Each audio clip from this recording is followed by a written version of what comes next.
Hello everyone, how you doing? Welcome back to the Direct Action Gaming channel. My name is Sean and we are continuing Blood in the Snow. We are continuing this scenario, Blood in the Snow, and it should not surprise you to learn that in the last episode some mistakes were made. Yeah, this was the first time I have played through this scenario. If you did watch the whole thing last time, it was over 3 hours. I was trying to get the whole scenario done in one shot. I did not. Came up to the end of the day, more or less. Harry was kind of sitting in my lap. He was really comfortable, so I figured I'll just save the game and continue. So we are actually still in the night raid phase for day 3 in this scenario. There is that. Also, we already kind of sort of lost the game. Yeah, that's what I meant by mistakes were made. Because yes, they were made. I made a few mistakes. The biggest one being I did not read the scenario sheet properly, especially the suspicions chart.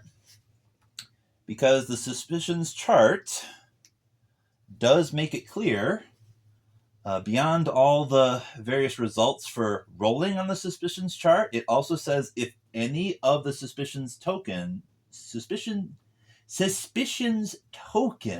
that's okay, reaches level 4 and or you have confirmed that somebody did the thing, you then immediately go to the Blood in the Snow script 3. So the moment one of the suspicion tracks goes up to 4, you then need to consult the Wartime Diary 1 for this expansion, Tales from the Ruined City. And there's an incidents section in the back. The first one is for Blood in the Snow.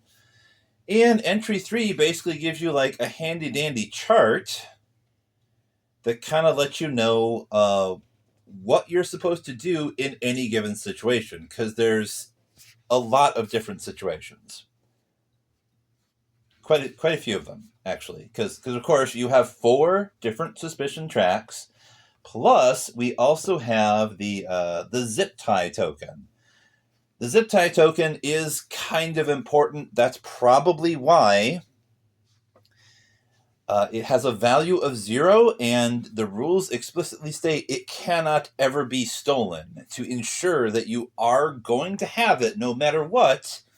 That's probably because you will apparently lose the game if you have not correctly identified the murderer before the murderer is actually identified, if that makes any sense. And it probably does if you know a thing or two about murder mysteries, right? Because here's the thing. So, in a nutshell, I think what happened last time is we bumped the suspicion track all the way up to 4 for Bruno, and it was at that time I decided to put the zip tie on Bruno so that he was tied up and he could not do anything. And then I just kept on playing the game, and I wasn't sure really what to do. But apparently, as I said before, as soon as one of these tracks goes to 4, you then consult the book, no matter what is going on. And so if one of your characters and or one of the people in the shelter is the suspect and you have not tied them up already, then yes, you kind of lose the game. Because it does say, let's see, if the character with suspicions level 4 is not tied up, see Blood in the Snow script 5. And that says, it all happened so suddenly. One moment, we stood around in tense silence. The next, someone reached for the rope, a knife flashed, and blood flowed. Soon the shelter was as dead as most of the ruins of this demolished city. The open door swung on the wind, and snow started flowing inside. Only death was at home now. Remove all characters from the game. Unfortunately, we were not able to accomplish the objective. This is the end of the game. Okay. So, in theory, this game has already been lost, and we should have ended it a while ago. For the purposes of this video, we aren't actually going to do that. So what I was thinking to myself upon learning that is what we should actually do is we're going to remove Bruno from the game. Bruno is now removed from the game. He is just no longer a factor at all. In addition to that, we're going to ignore any of the suspicions type things because it does say to do that. Basically, we're going to assume that we did correctly identify the killer. That's how we're going to be continuing to play the game.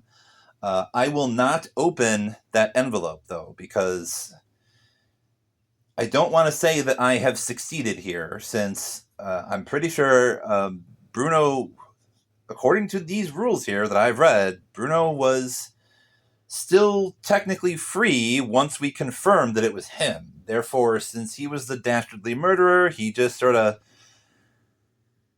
went on a rampage with the knife, and that was just kind of it for the shelter. If people were not stabbed, they just got the hell out of Dodge, and that is just it for our little shelter here. So, yeah. We're just going to keep playing the game as if Bruno is now gone. We no longer have the zip tie token to worry about. The only thing we now have to worry about is keeping Luka alive and keeping at least one person alive. And we're almost done with this scenario anyway. We made it to the ending events. We just have to finish this day out. We got to do the night raid and then the dawn phase. Day 3 will be over, and then we will see what happens with the ending events. So let's get on with that, shall we? In addition to all of that, I'm pretty sure I also messed up on the end of day 2, and I forgot to draw an additional narrative action card. I was kind of tired, and I just sort of rushed through the dawn phase. I didn't even really do, as I recall, all the things on the dawn phase before I tried starting like the next day, basically. Which means I'm pretty sure I forgot to draw. Anyway, I drew an additional one. We now also have valuable trinkets. This was one of 2 narrative action cards that was on the top of the narrative action deck. So I just took that one, and let me just double check here real quick. Yeah, the other one gets shuffled back into the deck. I played around with the idea of just sort of retroactively using valuable trinkets in the trade that we made so that I could get like some meds in addition to all the things that we got in that trade. And also regarding that trade, since y'all didn't see what I had ultimately decided for that, because I kind of wrapped the episode up before that happened. What I decided to do, because we had a whole bunch of random stuff, basically, we also had a bulletproof vest. that was kind of interesting. We had Marco doing some socializing. Well, I don't think it was part of the socializing. It was a reality impact that occurred towards the end of his scavenging after doing the socializing. And the event was basically a bunch of drunken soldiers had some fun with Marco.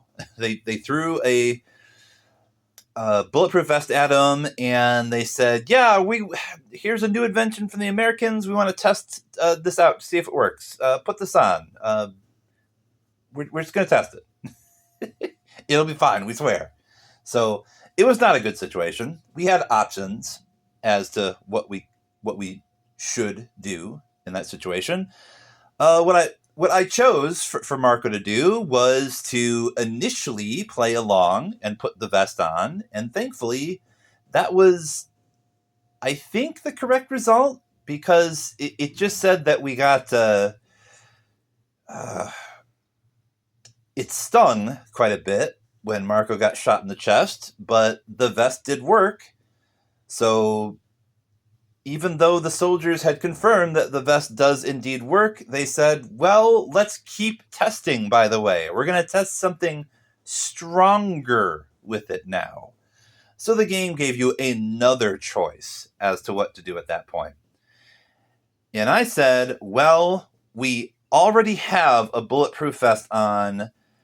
These guys are not to be trusted, I don't think. So how about we just get the heck out of here with our bulletproof vest? We'll just chance it and see what happens. And once again, I'm pretty sure that was kind of the correct choice, because Marco basically got away scot-free with a bulletproof vest that became an item that we could have kept.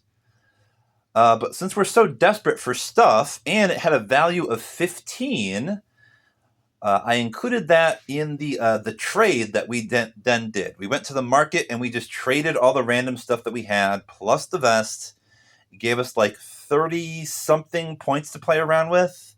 So what I ended up deciding to do with all that was to get bandages for Luka, because we still need to keep Luka alive. And we also need some food. So I got 2 raw food. We got a vegetable, I think from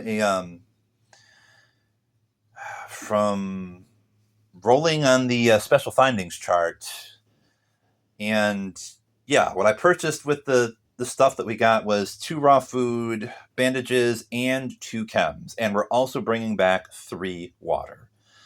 So I guess the good news is we are bringing back precisely enough food and water for everybody. And it's also possible that at the end of the day, Anton might die because he came to us as a late arrival with 2 wounds. We are not going to use the bandages for him. If we resolve Spirit C and we increase the wounds of all unbandaged characters by 1, Anton is just dead. So that might happen.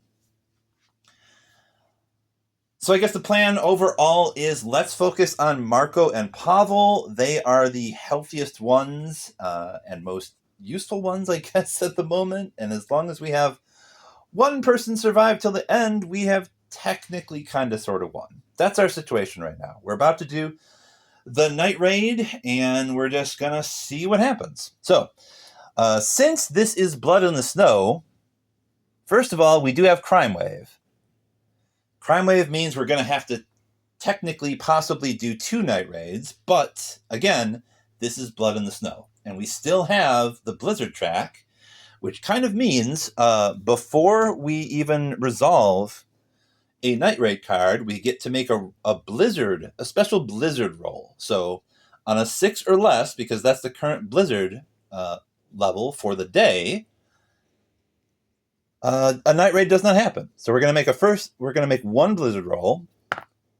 It is a 1, so we're good on the first night raid. We got less than the Blizzard level, so we're good.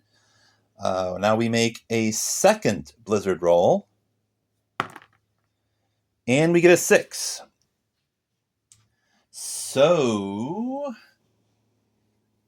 let me double check once again. If the result is equal to or lower than the Blizzard level, and it is 6, cool.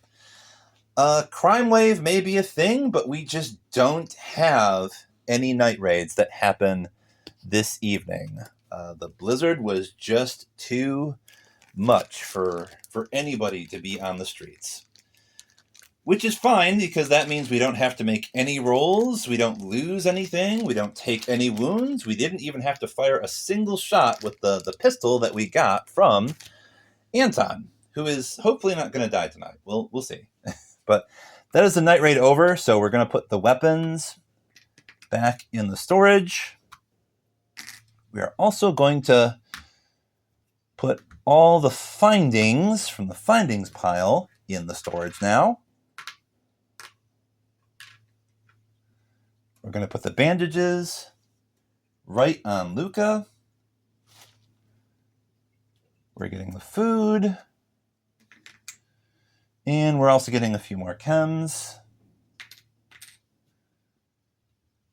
Let me consult my notes here. I'm pretty sure...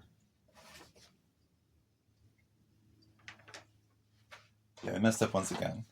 We're supposed to already have 2 chems in the storage, as well as 2 chems that Marco purchased with all the random stuff that he found. So we should have 4 chems total. And that would be plenty of chems. That is a great reason to hopefully be able to build a deadfall trap tomorrow, provided we can somehow find enough wood. Another thing I was able to confirm, I double-checked the day action rules once again.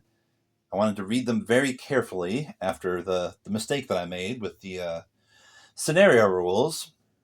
And I found out that I was using the simple heater a little bit incorrectly. I've been doing most things correctly, apparently, I think, for the day actions phase. But when you have a card like the simple heater, if you move a character on the simple heater to do a thing, basically the rules say it's a 4x then y type of situation. So sure, it takes an action to make a fire, but you can put, like, if you have a lot of wood, you can put a lot of wood in the heater, and then you have a bigger fire. So the size of the fire is a bit of a variable, and the bigger the fire, the more cold tokens you get to remove from the board. So that's kind of important, actually, because it means that you don't have to do just 1 or 2 wood per action. You could, especially with an efficient heater like we had from the beginning, I could have put 4 wood in there, and that would have gotten rid of all of the cold tokens on the first day. That would have happened. So, yeah, we may have been getting some sickness for no good reason here, really. Anyway, though, so there is that. But before we even get to the day action phase, we're going to need to resolve stuff in the dawn phase. We still need to look at Luka. We don't need to concern ourselves with suspicion anymore, but let's see. If he was given bandages, he is good. His condition does not go down. We did give him bandages. We now need to just discard the bandages. Luka is still at heavily wounded rather than in critical condition. So there is that. And beyond that, we draw the top fate card like usual. Now, that is another thing that I was somewhat confused about. I was confused about many things in this scenario, unfortunately. I was confused about the this extra thing that we do in the dawn phase and how Luka is treated, and whether Luka is affected by the regular sort of bandage announcement on the dawn phase. And I'm pretty sure that no, that is not the case. Like you already, this card probably exists to just sort of already see whether Luka gets worse or not, because Luka will just guaranteed get worse if he does not have bandages. So he's not going to get worse again right after not having bandages. He just will. So there's that. There's no chance that he's going to get worse without bandages. He just will. So that's how that works, more or less. And then we just do the dawn phase like usual. The other thing I was slightly confused about was the blizzard. Now, I think with respect to the blizzard, it said that the minimum blizzard level is 3 and the maximum blizzard level is 8. And I was a little confused as to what you do on, like, at the beginning of the day? Like, does it go down to 0, or do you just keep adding to it? Like, it didn't make that clear, so I was a little confused about that. And I think what I eventually figured is that, yeah, at the beginning of the day, it's always going to be 3. And so the blizzard level is going to be a variable depending upon which event card you draw for that day, because it straight up says, like, you're going to move the blizzard token to the amount of cold tokens you add for that day with the event that you draw. In addition to, you add that value to 3, then you also add the value of any sort of persistent effects, such as the harsh winter. So since we started the campaign with something that was relatively peaceful, that was 4, that would bring it up to 7, and then we would add 2 because harsh winter is a thing, and it would go to the maximum blizzard level, which is 8. So there is that. Anyway, we've cleared all that up. We're going to look at the fate card for the end of day 3, and it says, yes, we do raise the wounds of all unbandaged characters by 1. So Anton goes to wound level 3. That's not great. And if we are resolving Spirit C, he is just dead. He also cannot do anything for tomorrow, even if he isn't dead. Discard, yeah, okay. If cold tokens minus board ups equals 3 or more, and it's at the maximum, at the moment, it's 6, because we only have 2 board ups, so that would be 4. We raise the illness of 3 chosen characters by 1. That kind of sucks. That means we have to raise the illness of Pavel and Marco by 1 each. Yeah, we flip these tokens. They're at illness level 2. Oof, that means we really only have 2 actions for tomorrow. Although, let's see here. Hold the phone. We do exchange the nearest location, which is the derelict squat. So we get rid of that, and we replace it with the hotel. That is the nearest location exchanged. Finally, there are no weight tokens, and we do Spirit B on all character cards. That means we reduce Marco's illness by 1. So that's cool. Spirit B for Pavel is if Pavel is wounded, he is not. Anton, if Anton is hungry, level 2 or 3, raise his illness by 1. Anton is now ill. Although actually, so yeah, Anton is now at illness 2, because it did say raise everyone's illness by 1. Okay, so there is that. That was kind of harsh. All right, so that was the dawn phase. We're going to try to not forget to draw a couple of narrative action cards, because, boy, we're going to need all the help we can get in this particular situation. Cool, we have Night Owl and Duty. These are both really awesome things. I think we're going to take Night Owl. Night Owl is going to mean we can play at the beginning of the evening phase. We choose one character, and this character may now perform all of their actions again. Duty could potentially also come in handy, because we could raise one character's fatigue by 1 and just completely clear some rubble. So that would be kind of cool. Because if we could get rid of this rubble over here, we could get what's in the furniture just right away. But if Marco could do 4 things, that would be pretty cool. As it currently stands, though, we can really only do 3 actions, because Pavel can do 1 thing since his illness is 2, and Marco can only do 2. So I'm thinking that means initially we're going to have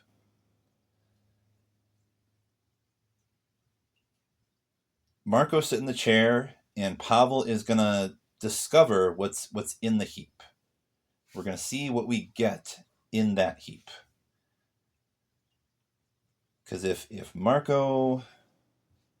Okay, we're still trying to... getting ahead of myself here, just like before. Let's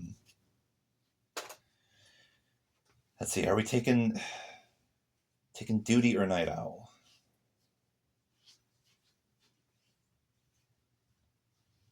I mean, if we take duty, we can just completely clear that rubble, and then Marco could then search the furniture, and then that's all that would happen for the day. Or he could do just one other thing based upon whatever we get from that heap, but the rubble would already be cleared. Or he could do 3 other things in addition to sitting in the chair. And that sounds a little bit better, I think. That sounds a little bit better. Let's do that. We're going to take Night Owl. We're going to take Night Owl in addition to valuable trinkets. We're going to put duty back in the deck, and then the day is now finally over, and we draw. We start the next day by drawing the first ending event card to see what that is. Is it Ceasefire? It is. It is somehow Ceasefire. I swear I keep shuffling these ending event cards, but it keeps showing up as Ceasefire. There are 2 other events. There's like a contagious illness or a crime on the rise. Wow, crime on the rise means until the end of the game, during each Night Raid phase, draw and resolve 2 Night Raid cards instead of 1. Contagious illness means just raise all characters' illness by 1. That would be kind of awful, because Marco would be at 2 and the other 2 characters would be at 3. So I'm not going to complain too much about getting this Ceasefire. I'm not going to complain too much at all. Nope. But this does mean that the current Blizzard level is going to be 3. So it's going to be 6 plus 2. It's going to be at 8. That's where it is right now. That's where the Blizzard level is. Okay. We've determined that. So now it's time for the day phase. It's going to be our final day phase, apparently. So it's a good thing we did take Night Owl, so we can do some additional things.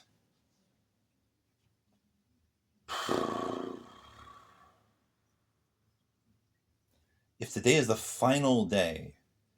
All right, here's the thing.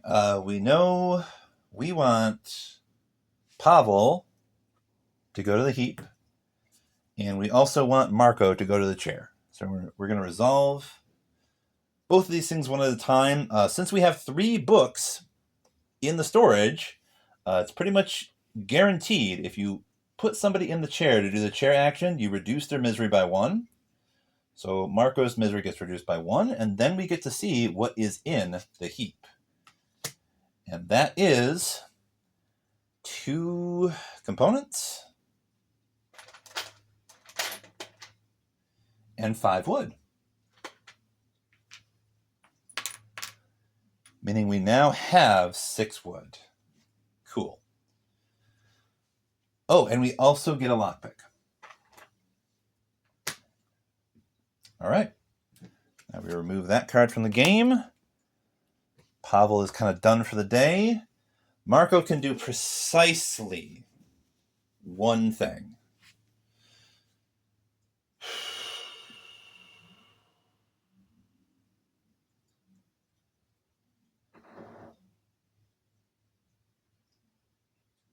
Okay, it's tempting to do a board up, but okay, we don't have to worry about food and water. We have enough food and water for everybody. We don't have to worry about that too much. We're good on that. So our final action for the day could be a board up.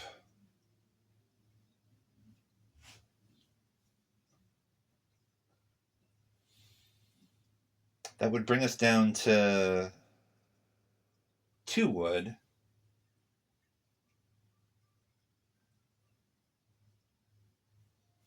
If Marco gets 2 additional actions, he could.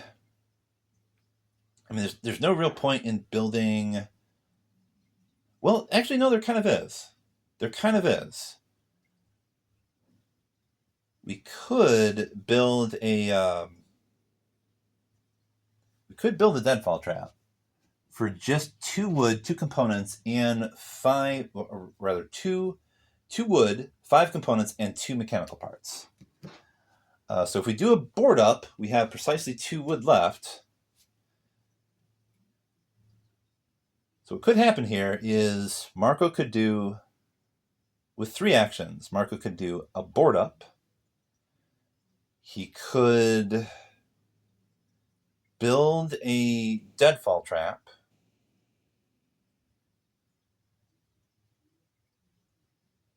He would need, for the deadfall trap to mean anything, he would then need to spend his final action to place a weight token on it. And that would mean we couldn't use our additional wood to put wood in the heater there. So I don't know. It might make more sense. It might make the most sense if we have 3 actions left. After the chair, Marco's going to do a board up, then poke about for some additional wood, and then try to shove as much wood as we can into that heater so that we don't get, like, really sick right at the very end. Because illness is already kind of bad. And for the night raid phase, we're probably going to want Marco and Pavel to go out and just try and get a bunch of stuff. We're going to want to get bandages, meds, and maybe food so that we can be probably okay by the end of the day. We can leave Anton on guard duty. He is still technically alive. That sounds like a terrible idea. But the blizzard level is 8. So there's a very good chance that the night raid just doesn't happen tonight. And we'll also have 3 board ups if Marco does a board up. Okay, so if Marco has one more action beyond the chair right now,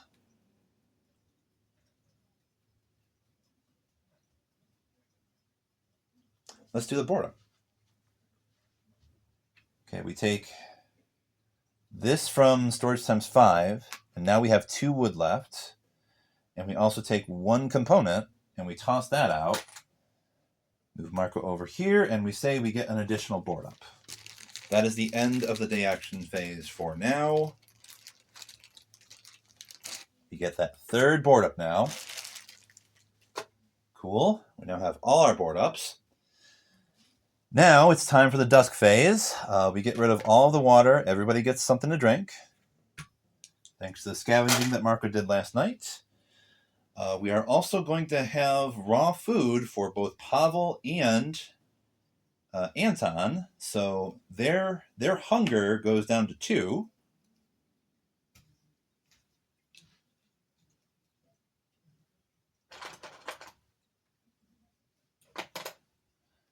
So that's good. They're not almost dead from hunger, at least.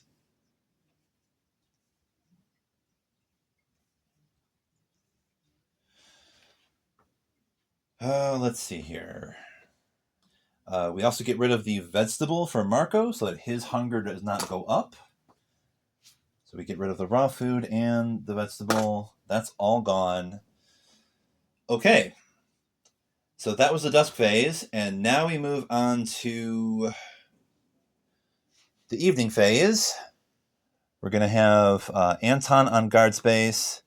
These two guys are going to the findings pile. Anton is going to have the pistol, because why the heck not? I'm over here wondering if the pistol is even actually technically better than the knife.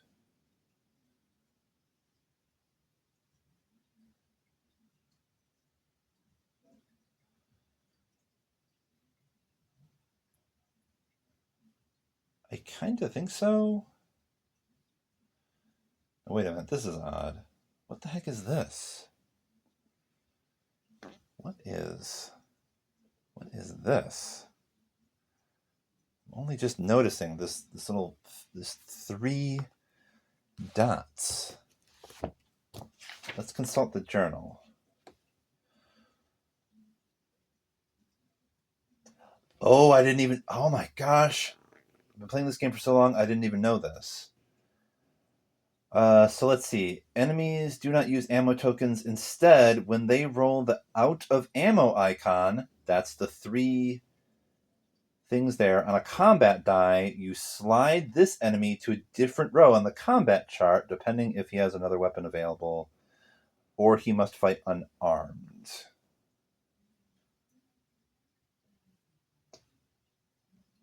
Okay, for a character to take a shot, you must discard an ammo token.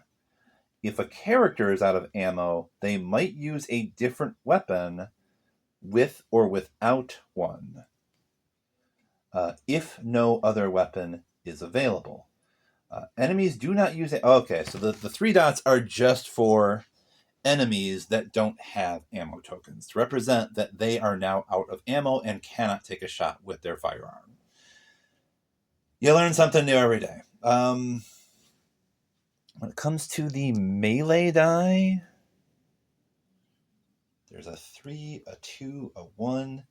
Yeah, I think, surprise, firearms are a little bit more effective. Just a little bit more effective. Because there is no, like, 1 on the range die. There's a couple of 2s and a 3. And unfortunately, every other side is a miss. So Anton gets 1 shot. And there are only 3 chances that he will actually do damage with his gun, but that's still probably a little bit better than the melee die. Well, we figured that out. Cool.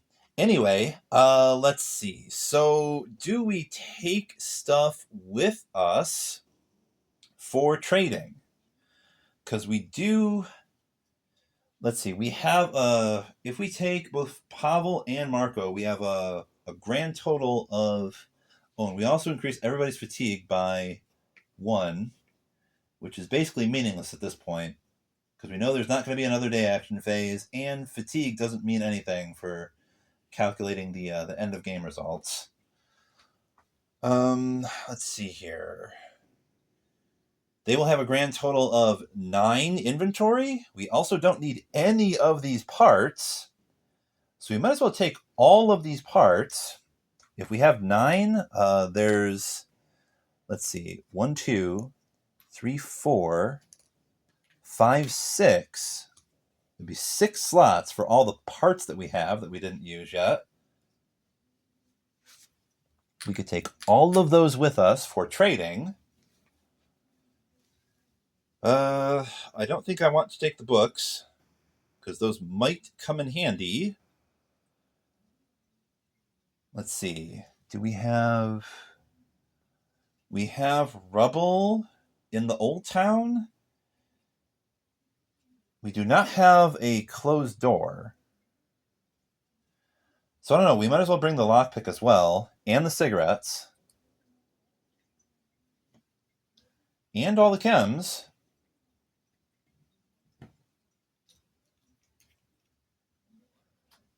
Okay, so if we've got 6 with the parts, 7 with the shovel, all this other stuff,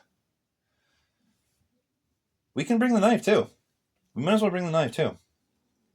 We're keeping the guitar right here. We're bringing all of this stuff with us to trade for some goodies. That's what we're doing. We're going to the old town, and we're going to see what we can find. All right, final scavenging phase of the campaign. Oh, and I almost forgot. We have the Night Owl card. I almost forgot about that. Before we go do any of that, Marco gets to do 2 more things. So, in addition to the board up, we are also going to have him go downstairs and poke about. It is a good thing I remembered this. We have Night Owl. We're going to play that.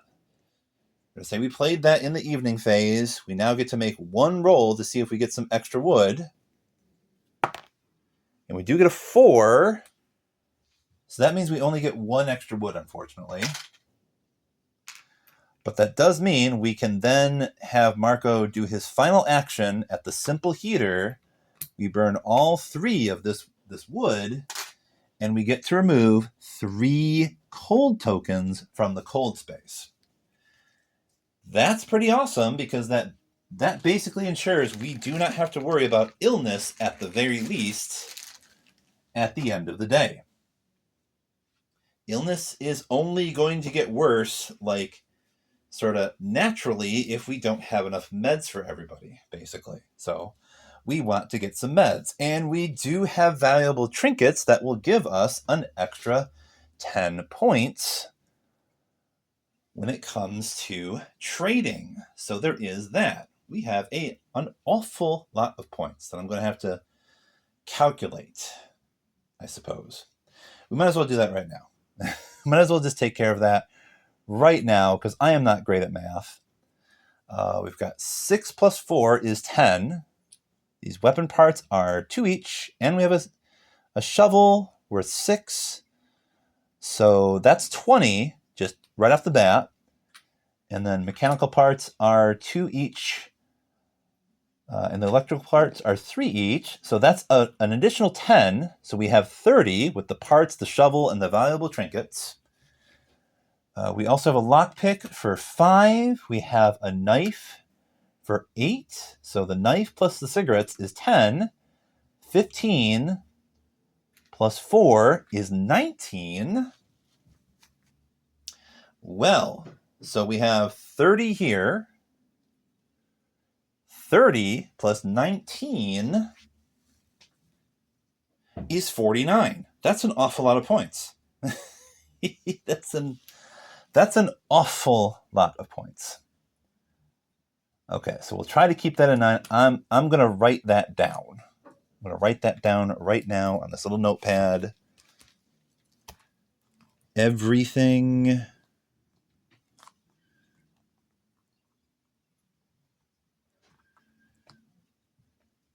equals 49.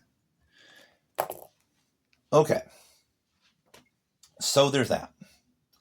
So we're going to move Marco back up to Old Town, and now we will begin the scavenging phase. And since the blizzard is at 8, that means we get to draw 20 exploration cards to start with. 1, 2, 3. Let's shuffle the exploration deck just a little bit. Just a tad.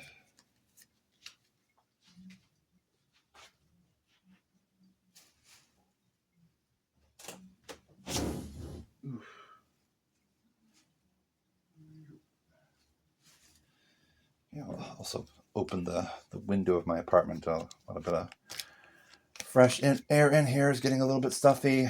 All right.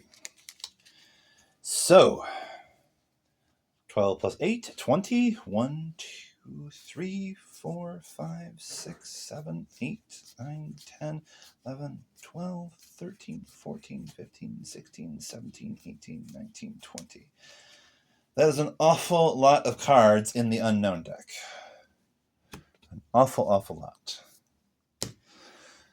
So let's get started. What can we find?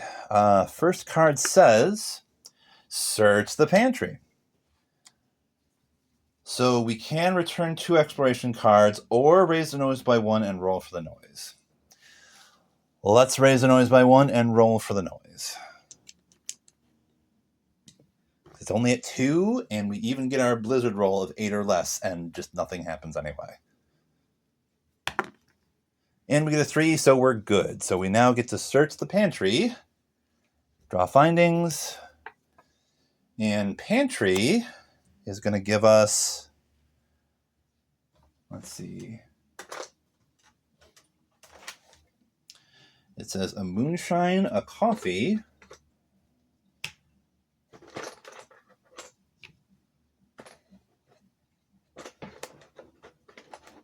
two cigarettes,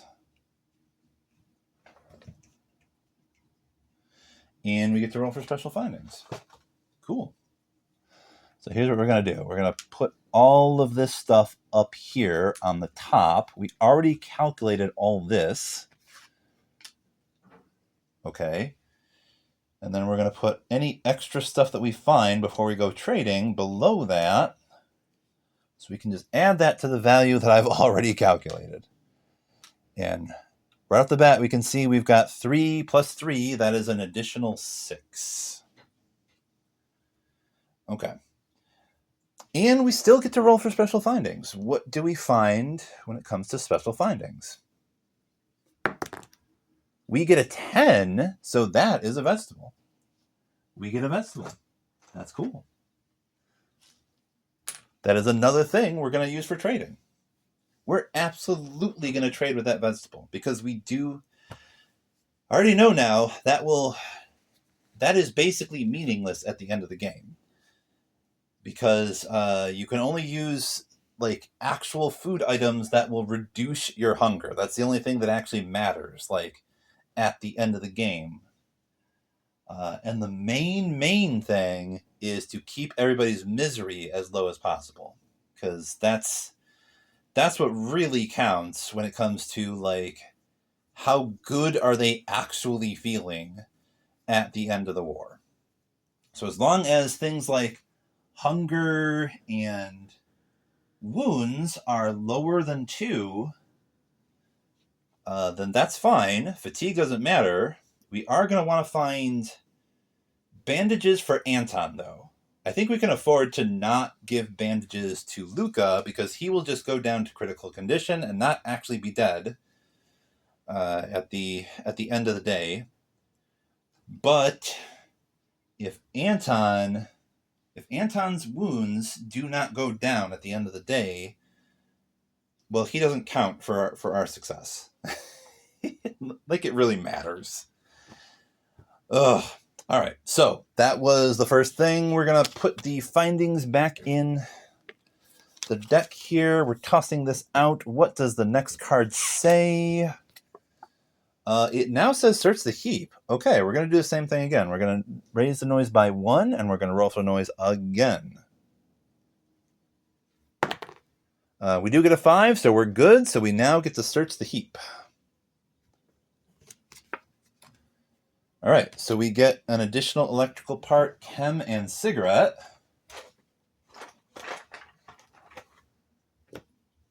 Electrical part, chem, and cigarette. So that is 5 more points to throw on the pile. Boy, we're going to have a lot of points once it finally comes down to trading. And we still get to roll for special findings, so we might get a bonus thing. We do get a 9, so that's still a vegetable. We get another vegetable. That is 5 more points. Cool. We get an additional 5 points. Oh, boy. We don't want to get too reckless here. Anything could happen, so this might be a whole lot of stuff that we have here, but there's still a whole lot of cards to go through, and we might lose this stuff if something weird happens.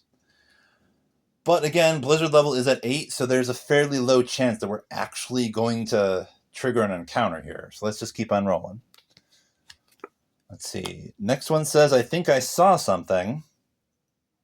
So on a 5, if we roll on a 5 or less, we're going to potentially trigger residence, but then we get to do an additional blizzard roll, and on an 8 or less, that just doesn't happen.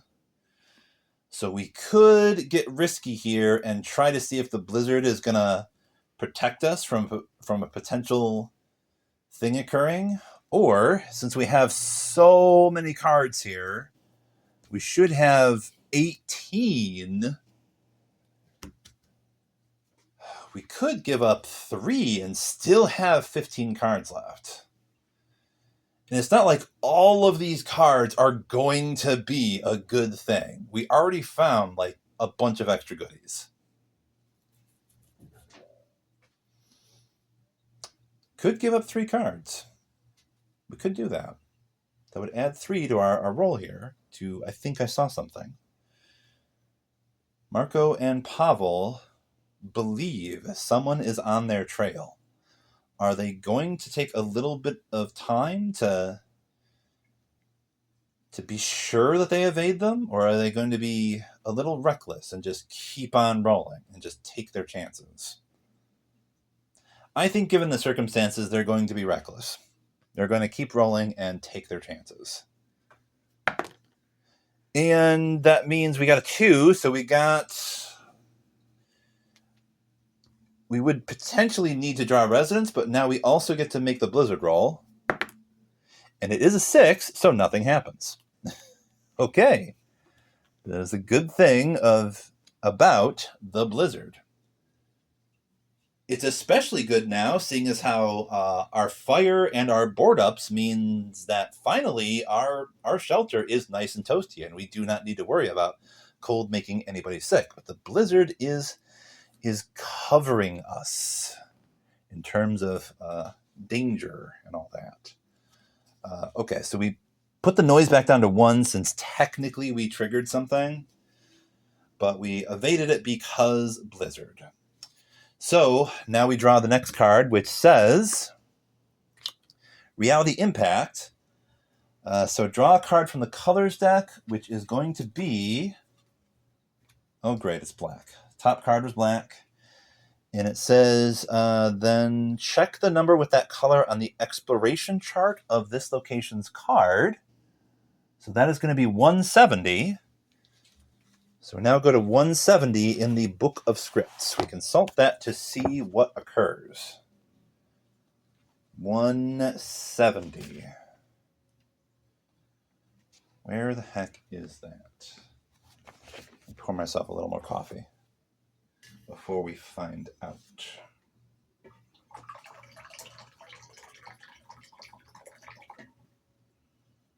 Are we about to fuck around and find out here? It is black. So that sounds bad.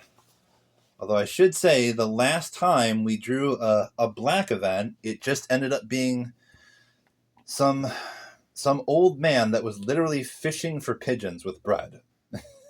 And we had an opportunity to trade some of the things that we had for some extra food, basically. So, yeah, I guess black isn't always bad, but we're going to check 170 to see what occurs. There's a strong stench of old blood. The walls and the door of the wooden shed adjacent to one of the houses are full of bullet holes. A few meters away, it's the same thing. Let me sit down for a moment here. A few meters away, it's the same thing. Streaks of blood are clearly visible on the whitewashed walls, and clumps of hair here and there have been pounded into the walls by the force of impact. Jesus Christ. Shell casings litter the ground, and torn photos and shoes are visible beneath the rubble, appearing as if they're grass sprouting from beneath. We're silent through the rest of the trip. Today, it'll be hard to think about anything else. So, right off the bat, we have to return 4 exploration cards And also, we have a choice.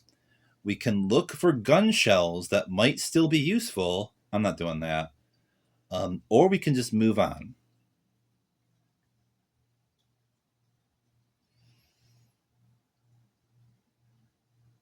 But wait a minute.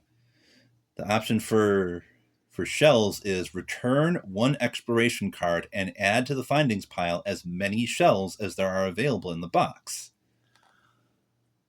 Okay, so we could either, I guess this is what's going on. We randomly stumbled upon a scene where a bunch of people got murdered.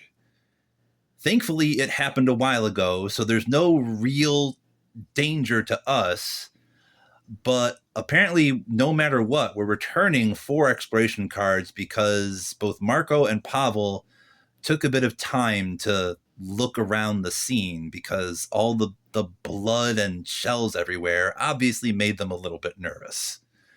So thankfully, this does not raise our misery, having seen all this blood, and it sounds like a fairly grisly scene. There are no actual dead bodies, and there's no real danger to us at the moment. We could return an additional card to get all the shells from the box, which we could then add to our growing pile of things to trade. And let's see here. If we do that, 5 cards. How many cards do we have left? We'll have 5, 6, 1, 2, 3, 4, 5, 6, 7, 8, 9, 10. We would still have 11 cards on the unknown pile if we put 5 cards away. And we would get all the shells that are still left in the box, which I don't even know how much that is. We've got 1, 2, 3. That would be an extra 3 points so far. It's not like we can use these shells for basically anything other than trading at this point, because we sure as hell aren't going to get a firearm workbench. By the way, I have never so far, the firearms workbench is a thing I have not made yet. I have not really had a chance to use some of the more advanced components in this game. That kind of sucks. I kind of think that's because, like, usually I wait a while to build the metal workbench, even though I'm starting to think the metal workbench is, like, a good thing to build early on, because, like, you only need 3 wood and 5 components, and you don't need any special parts to actually build it. Once it is built, though, it really helps a lot, because now you can make things like a hatchet or a knife or a lockpick or a shovel. These are all really key items that help a lot.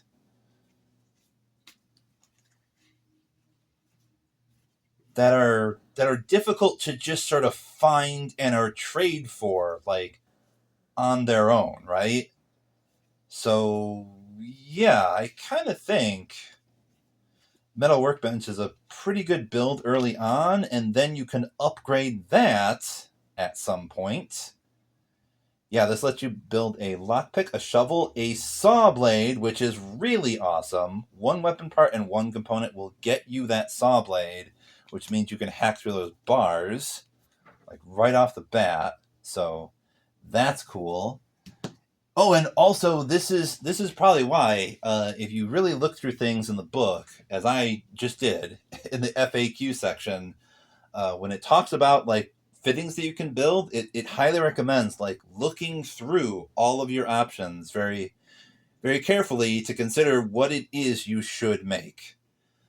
Because there are a lot of them, and they give you an awful lot of options.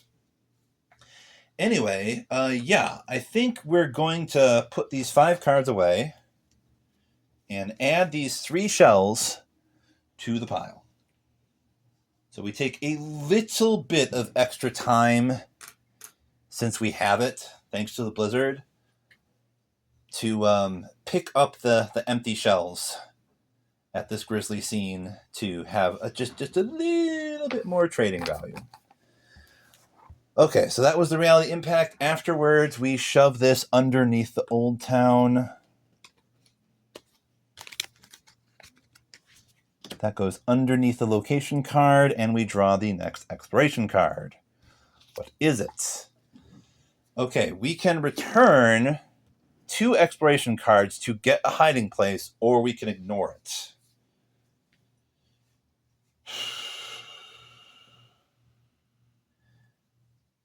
As odd as this sounds, I might ignore it. Because, I mean, we already have a lot of stuff. We have so much stuff to trade.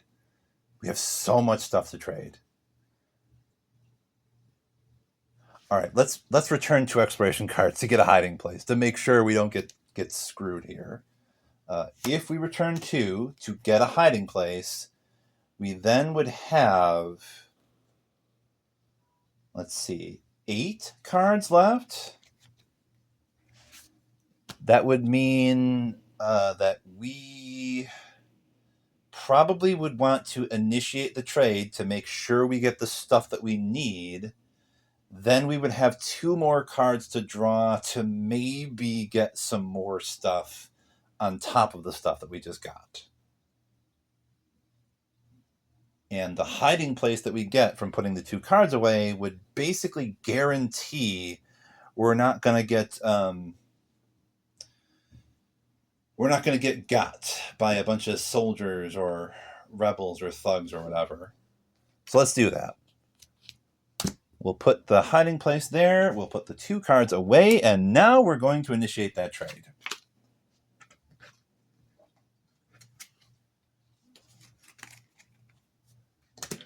Because where are we at on time? We're at an hour. So this game has been dragging on long enough. In theory, we have been going at it for 4 hours so far. In reality, as usual, the time it took to finish this game really sort of dragged on because, like, rules. that's honestly, I might as well talk for just a little bit about why I love board games so much.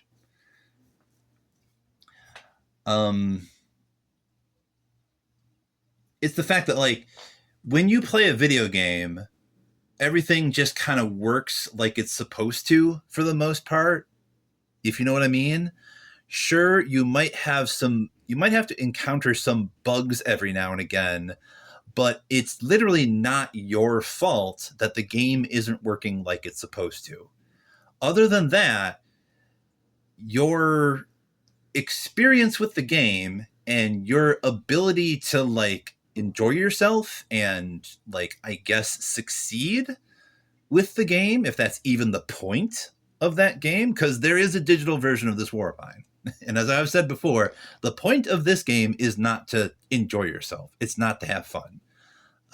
With respect to the grisly scene that we just described, this game is kind of supposed to make you uncomfortable. There are an awful lot of very hard decisions that you have to make all throughout the game. And that's kind of my point, I guess. When it comes to game design, tabletop games, board games, they're a lot more accessible in some ways, I think, than video games.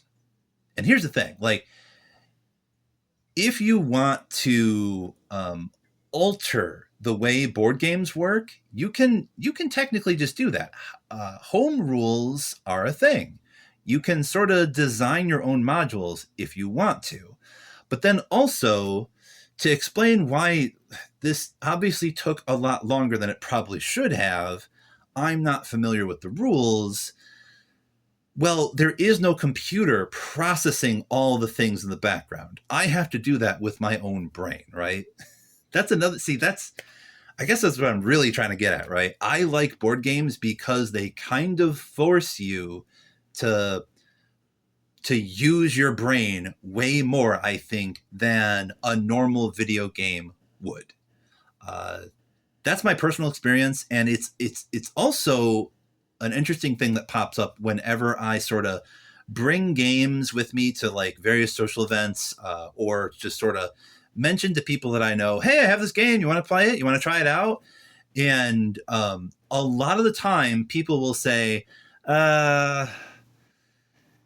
even if it sounds like a game that they would probably like, even if that's something that they might be interested in, if it's similar to the kind of video games that they play, board games are inherently very different with video games. They do inherently take more time. You have to be in a physical space, more than likely, with other people. You have to set the game up. And then on top of that, there's this whole thing of you need to learn and internalize and understand and interpret the rules of that game in order to like play it correctly. So again, we'll go to an example from earlier in this video where we technically lost this scenario already for no other reason than I didn't read the suspicion chart properly. I forgot about the fact that, yes, it does say that you go straight to the wartime diary to check as soon as one of the suspicion tracks gets up to 4.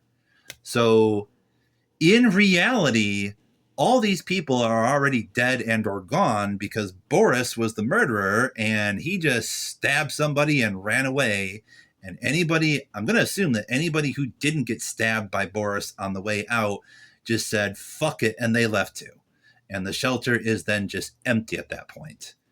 And you have just lost the game. Quote unquote lost. Because I don't know. My theory with this game in particular is, you know, as I was saying, it's not a game that's meant for you to enjoy it, nor is it really a game I've heard some people point out that you can like sort of get good at and like sort of game the system to get like the best, most successful results. Because honestly, if you think about it, even if we get the best result for Luka, Marco, Pavel, and Anton at the end of the campaign, these 4 people still had to survive a war, like a literal war, right? Luka got stabbed by somebody he thought was his friend. Marco and Pavel had to discover that it was Bruno that did that. And on top of that, all sorts of other messed up shit happened. Like I was saying earlier, some drunk soldiers were playing around with Marco and just shooting at him to test a vest. That's what they were saying anyway. I think really they just wanted somebody to fuck with because they just could. So that happened. And then we just saw that one scene where a bunch of people got murdered and there was literally nothing we could do other than maybe spend a little bit of extra time to like pick up some of the shells to like, and that's ultimately what we're doing, right? We're like gathering a bunch of just random shit to take to like the Old Town Market to barter for like enough food and medicine to not die. Right? So with all that considered, are we really winning here in this situation if we just don't die and we feel okay by the end of it? Like, all these characters have gone through some really awful shit, like, regardless. Like, Anton, for example, he came to us with 2 wounds and a pistol. So we can assume if he had a pistol, he's already wounded. There's a story that we're not hearing there, right? How did he get wounded? Probably he got shot because he had a pistol. Like, he was he got in some kind of shootout, I guess, and his character is literally like a professor of mathematics. He's an old guy. He's an old man with a pistol that's like half dead when he came to us. He really is almost dead right now. Now that his wounds are up to level 3, and we did not give him those bandages. So anyhow, rant over. I love board games because they force you to think a little bit more. They force you to like use your imagination a lot more than digital games do. They also happen to be a lot less, in some ways, I think, a lot less expensive. At least nowadays, I think, when you consider like how much you might have to spend to get like hardware. Okay, how much you're gonna get. So I'm not gonna say like buying all this board game stuff is like cheap. It can get kind of expensive, but another thing to consider is like now that I have all this stuff for this war of mine and I have painted all these miniatures up, this is just a unique thing that I now own. I have this forever. Like it doesn't exist on a server somewhere. It's not gonna just disappear. If you know what I mean. I already said ran over, right? I love board games. I wanted to explain why I love board games and also why this is taking. And now this took even longer because I had to go on that rant for like 6 minutes. Let's go straight to the trading thing. That is going to be 55. And we've already done this several times before, so I should recall already what it says. Trade commission is going to be 4, and we can buy basically anything. So the only thing we need to do is, first of all, give up 4 things. I think that's going to be an easy decision. We're going to give up these shells and one of the cigarettes. Boom. That all goes away. That's for the trade commission so that we can trade. Then we add up all the additional stuff to what we added up earlier. So we have 2 vegetables. That's 10. We've got moonshine, an electrical part, plus chem coffee and 2 cigarettes.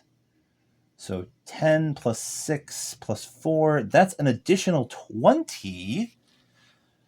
So we actually have 69 points to trade for. And that's assuming we want to trade the shovel. Because it's...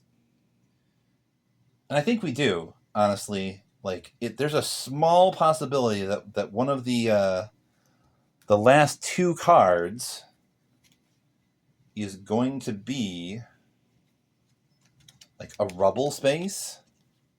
There's a very small possibility of that. That would be kind of nice because that would give us more time. So what we could do is say, let's see, where the heck did I put my pen? Instead of saying we have 69, we could subtract 6 from that and say we have a grand total of 63 to trade. If we consider we don't want to trade the shovel,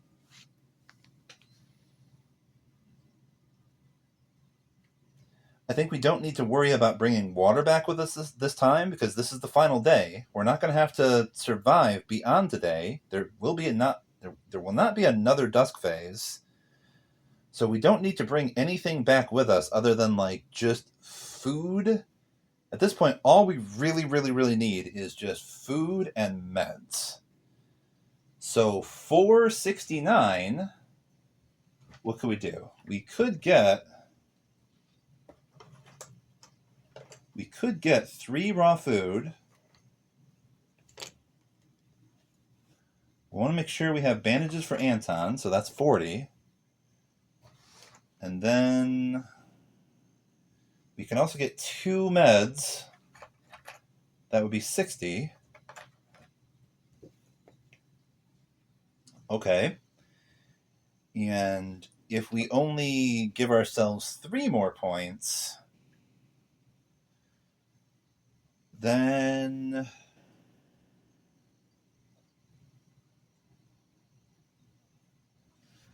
let me check the journal here.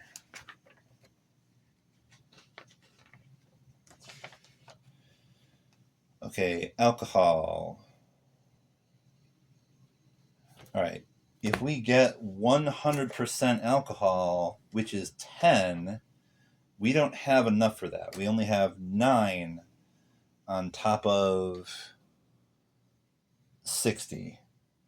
But 100% alcohol would allow us to, somebody could drink that and reduce their misery by 1, and their fatigue would only go up by 1. And since everybody's fatigue is at 2, then that would not, like, kill them. So there's that.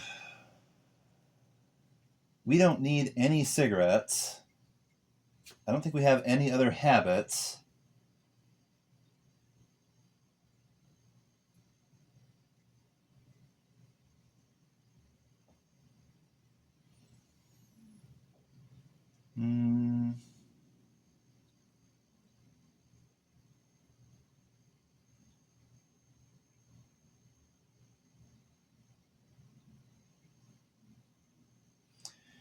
Yeah. If we get like 3 raw food, 2 meds, and 1 bandage, that should be pretty good. Because we could put meds on Pavel and Anton, since their illness is both at 2. Marco has a pretty good chance that his illness will just go away entirely. We don't have to worry about the illness going up, because we took care of the cold situation. 9 more points. What would we get? What else would we need for the end game here?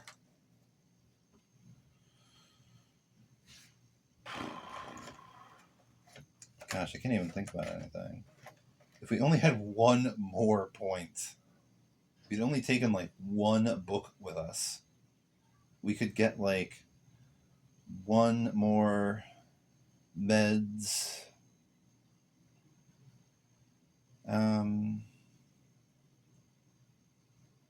Yeah, I guess we're just not trading. I guess we're not trading the shovel. I guess we're keeping the shovel. We're getting rid of all that other stuff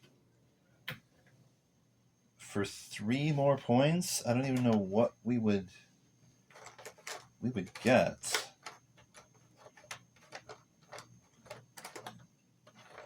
For that, you could get a moonshine, but a moonshine increases your fatigue by 2, and that's literally going to kill somebody, since everybody's fatigue is already at 2.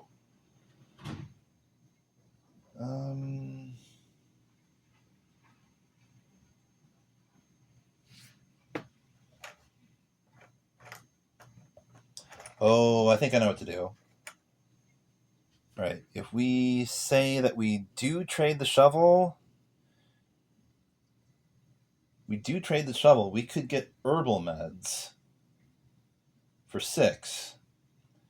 We would still have like these extra 3 points left over that we don't need for like anything.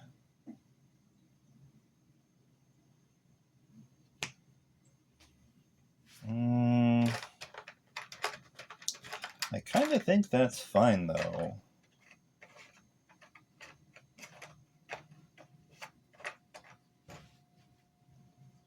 That's fine. We'll get all this stuff. We'll get all this stuff and just throw all the rest of this stuff away. This is the stuff that we got. All right, so we're just going to keep these 2 cigarettes and this coffee for the absolute heck of it. Going to get rid of everything else. The electrical parts, chems, the vegetables, the moonshine. Valuable trinkets goes away. So does the shovel and the lockpick. Weapon parts. mechanical parts and electrical parts, and the knife, 2 cigarettes, and all those chems that we never got to use to trap any rats. But we sure do get a whole bunch of meds and some bandages and enough raw food for everybody for tomorrow. That's what we get for all that stuff that we traded. And we have plenty of room to take all of that back. Okay, and then there's just 2 more cards to draw. Okay, it says climb up. I think we're just going to end the exploration. For funsies, I'm going to look at the last one that says jam door. And there is a jam door here. So we could have risked like potential wounds by not returning 3 exploration cards because we don't have that much time now. But we would have risked getting wounds on Marco and or Pavel just so we could make it to that jam door. We're just not going to do that. We're just going to end the exploration. We have been spending enough time as it is, I think, trying to figure out how to do the most ideal trade here, right? Plus ranting about all that other stuff. If anybody is still listening at this point, as usual, it's a gosh darn miracle. But hey, like I was saying earlier, this is what it is. It takes a little bit of practice sometimes with board games like this to sort of get accustomed to the system. You get more accustomed to the rule sets and how all the components function, and then you just have a smoother, potentially more enjoyable playing experience. But narrative-wise, though, these 3 men have... we're going to include Luka. These 4 men have gone through some serious shit, one way or the other. Let's resolve the night raid phase. And that's going to be a blizzard roll to start with. 8 or less, nothing happens. And we do get a 9, so that is unfortunate. The night raid does happen. We do need to draw a night raid card. And even more unfortunate, it is looters. So that says 2 wounds, which we do get to ignore thanks to the board ups. Plus the damage is any 6 tokens / resources starting with the most expensive ones. So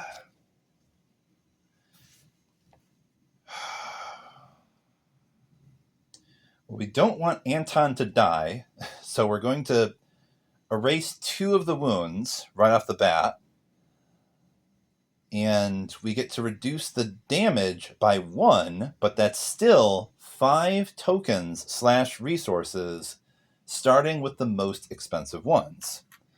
So that would mean we lose our guitar, all of our books, and probably one of the components. That's what we would lose. We are almost certainly losing this guitar. That's a shame. We never even got to use it, and we had to spend some valuable time trying to repair the damn thing. I thought I was clever buying that broken guitar. Anyway, all that's left now is to roll the die to see how much damage we do not avoid. Even if Anton gets a 3 here, that's still going to be 3 tokens that we lose. That's still the best result here is we lose the guitar and only 2 of the books. And we get the shotgun, which means it's a miss. So the old man missed. We had to spend 1 ammo for him to take a shot. Thanks to the board ups, he himself is fine, but we do lose all of our stuff here. We're going to lose the guitar, all of our books that we were stockpiling, and 1 of our components. All of that stuff is gone. So that is unfortunate. I guess it's not the end of the world, though, because you can't eat books. The guitar might have helped to reduce somebody's misery, possibly. Anyway, that was the night raid phase. Afterwards, we remove this card from the game. The looters are gone now. And now Marco and Pavel are going to return with all the goodies. So that could have been worse. That could have been worse. Thank goodness we did all of those board ups.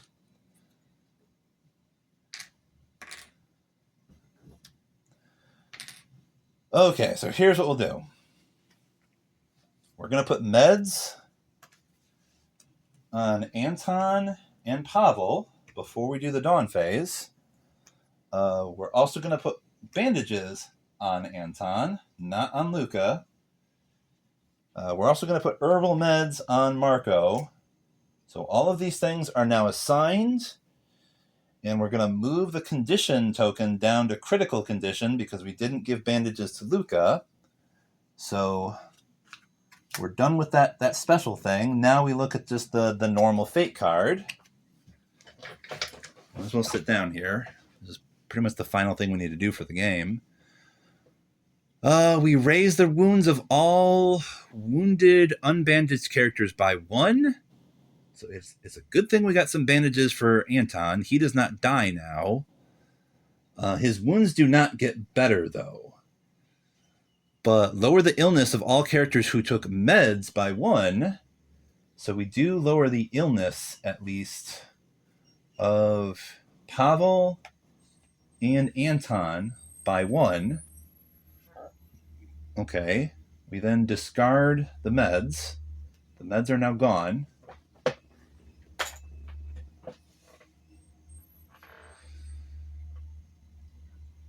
Let's see. If cold tokens minus board ups equals 4 or more, we got 3 board ups, so we don't have to worry about that. As I said, we don't have to worry about illness this time.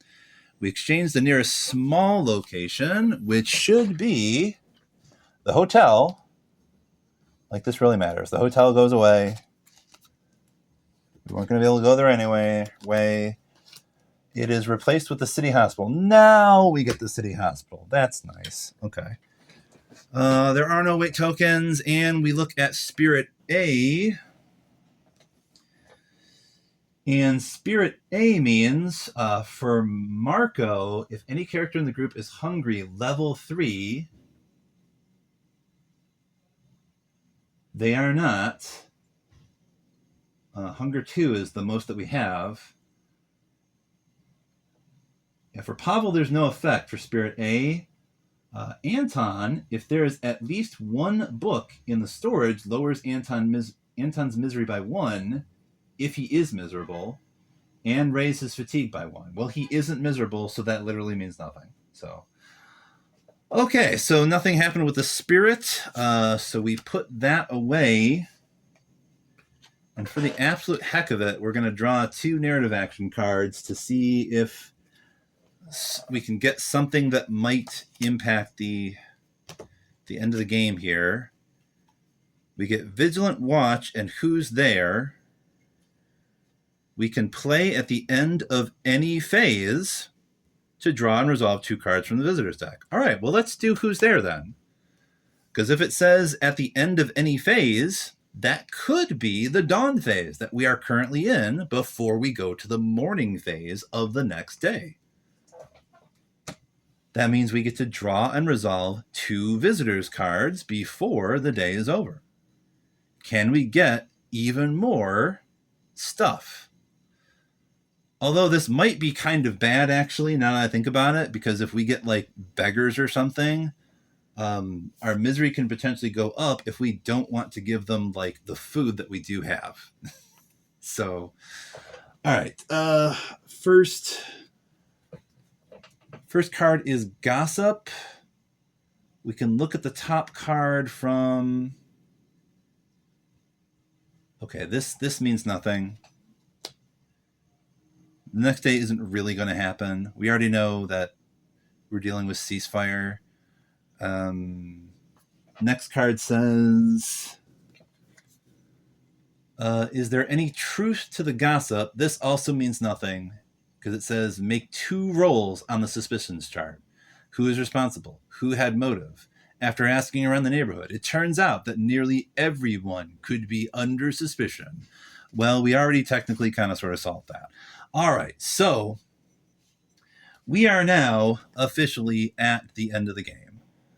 So we did achieve that objective. We're at the end.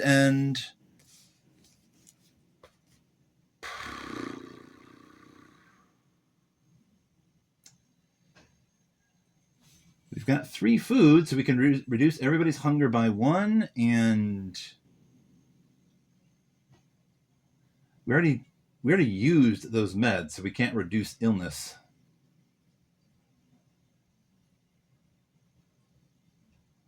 So yeah, I guess we got a success, I suppose. Yeah, that was blood in the snow. It is now done. I don't know if... Let's look at 1,000 real quick once again.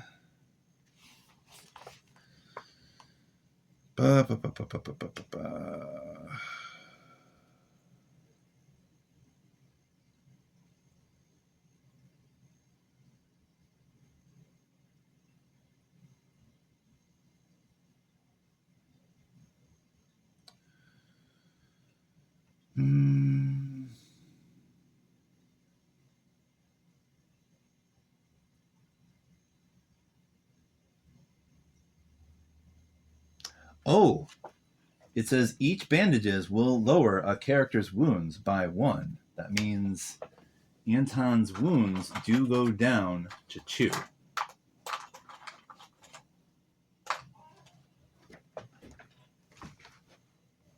So in theory, everyone is at 2 or less for all the things. We can get rid of all this raw food and the bandages. I don't think it says anything about herbal meds. Just meds lower 1 character's illness by 1. Bandages lowers 1 character's wounds by 1. You may now additionally use all food from the storage for all characters according to the Dusk Phase rules. And or if you have raw and or canned food, you can use that to reduce somebody's hunger. So, hooray! We technically kind of sort of made it to a good ending for basically everybody. If we want, we'll track down the epilogues for everybody with regards to their current misery, because that is another thing you can do at the end.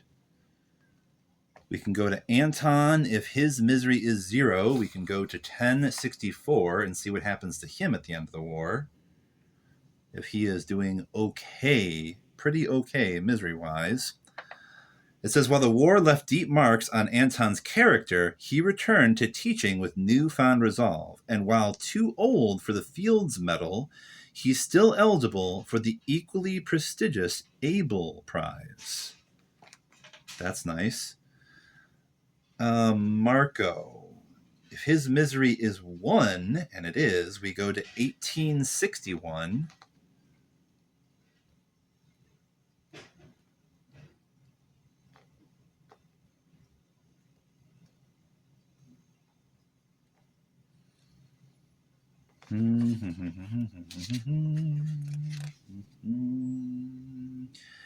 After the war, Marco set out to find his family. The refugees from the city had been brutally persecuted. Alina and the girls had survived, but what they went through scarred them forever.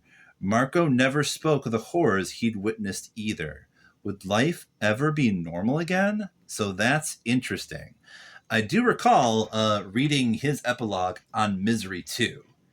And so that's similar to this result, actually. Marco still tries to go to find his family, But if his misery is at level 2, he just doesn't find them, and then he's even more sad than in this result. So yeah, he found his family, but they all had to go through some serious shit. So they're all kind of fucked up. What happens with Pavel though? Pavel at misery 1 is 1749.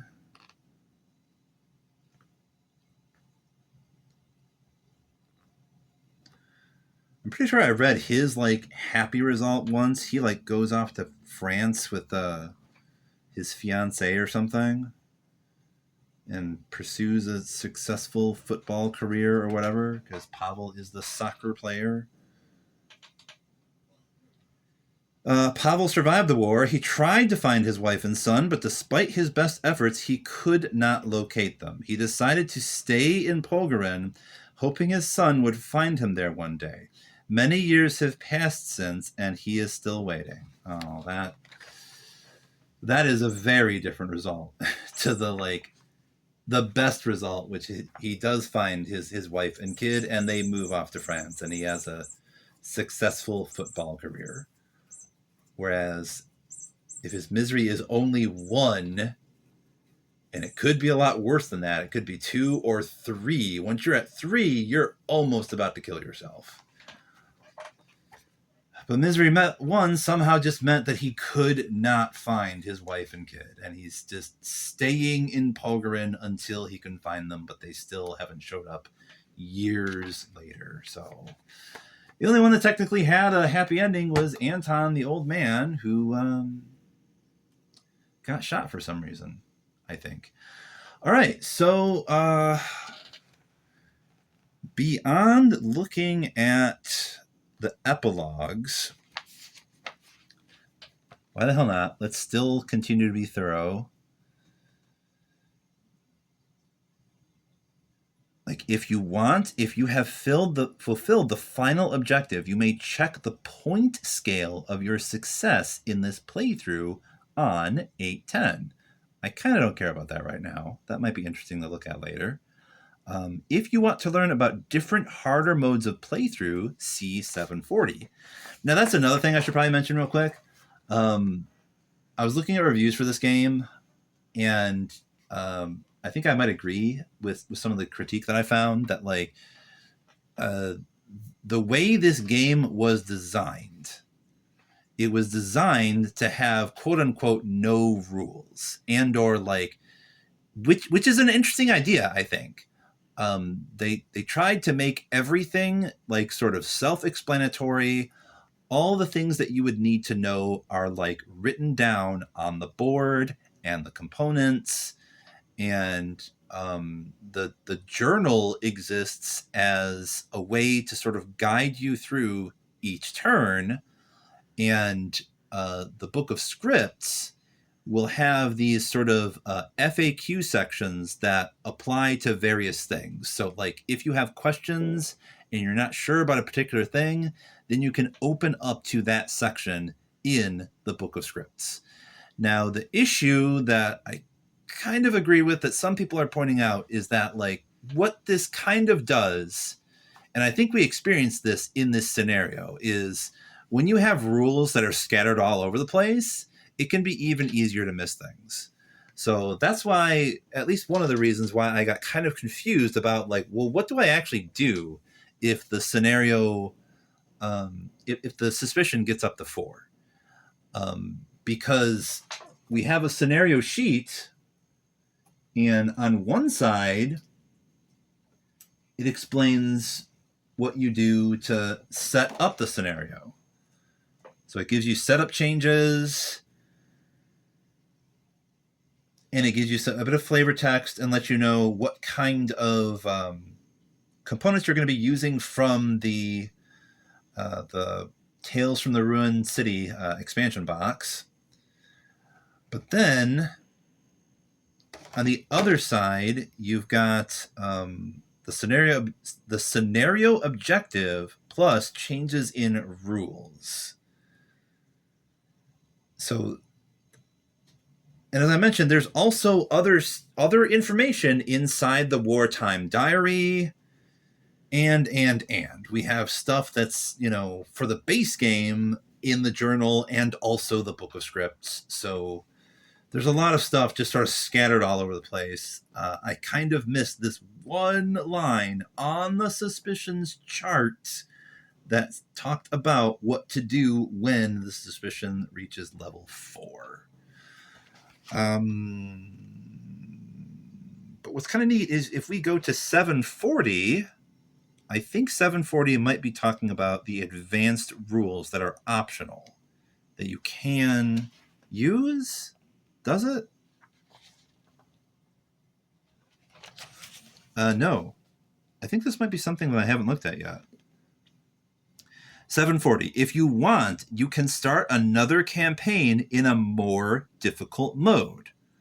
Hard mode, during setup, add one more event card to both Chapter 1 and Chapter 2. Oh, that's interesting. Hardcore mode. During setup, add 2 more event cards to both Chapter 1 and Chapter 2.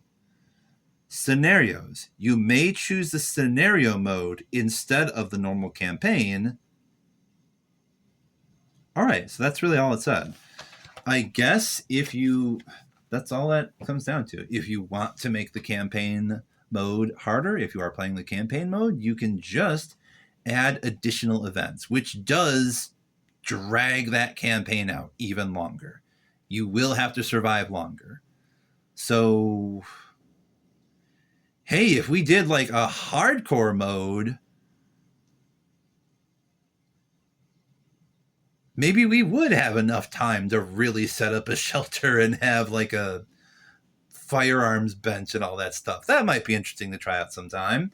Hey, we learned something. We learned that we might be able to do a really long campaign with like an additional 2 events for each chapter, which I think would mean 5 days in Chapter 1 and 6 days in Chapter 2. So that would be a grand total of 11 days, 12 days at least. You'd have 12 days at least that you would need to survive through, provided you got the ceasefire as your first ending event card.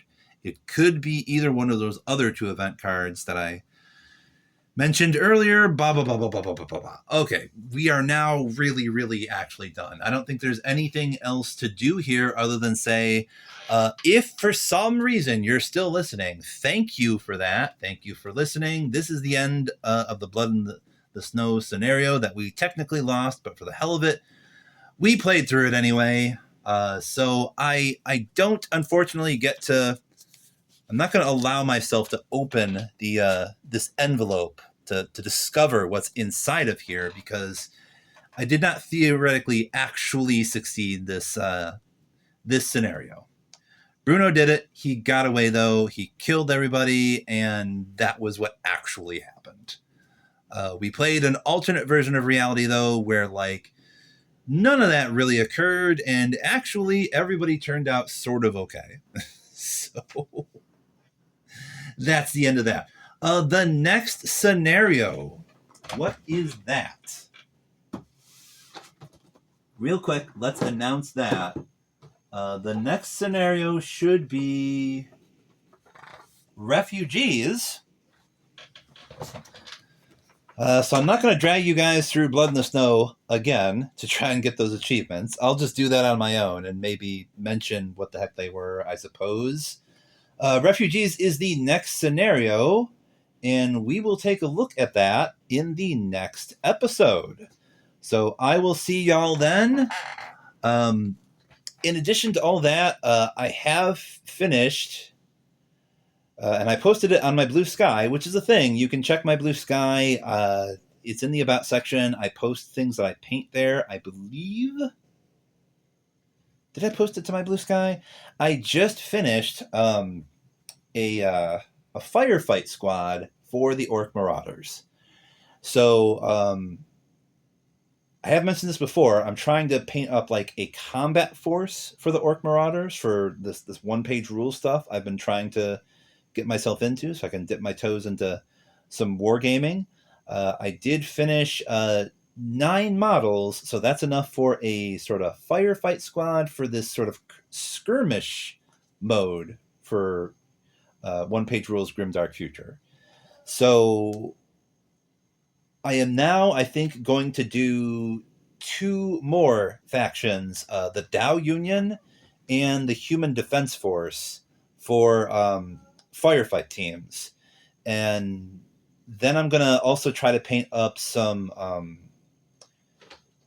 terrain to have a nice sort of colorful board and no less than 4 teams that we can potentially use for some for messing around with Grimdark Future's firefight.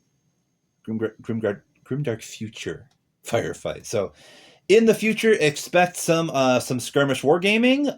In the meantime, though, we're going to keep working through the rest of the stuff that I have for this war of mine. And I think after that, at some point, we are going to be returning to Frostpunk. We're going to do that. We're going to do Frostpunk. Expect that sometime soon. We're just going to be using tokens. I do have a bunch of 3D models for that I would like to have painted someday, but that is going to take a while. So we're just going to do the basic game that comes in the core box with some tokens, with some slightly upgraded like resource tokens and blah, blah, blah, blah, blah, blah, blah. But yeah, we're doing all of that. And there you go. We're at the end. Stay tuned for the refugees scenario, and I'ma see y'all when I see ya. We're at damn near 2 hours now. And that was really just like one day. That's awesome. I've been talking too goddamn much. See y'all later. Take it easy.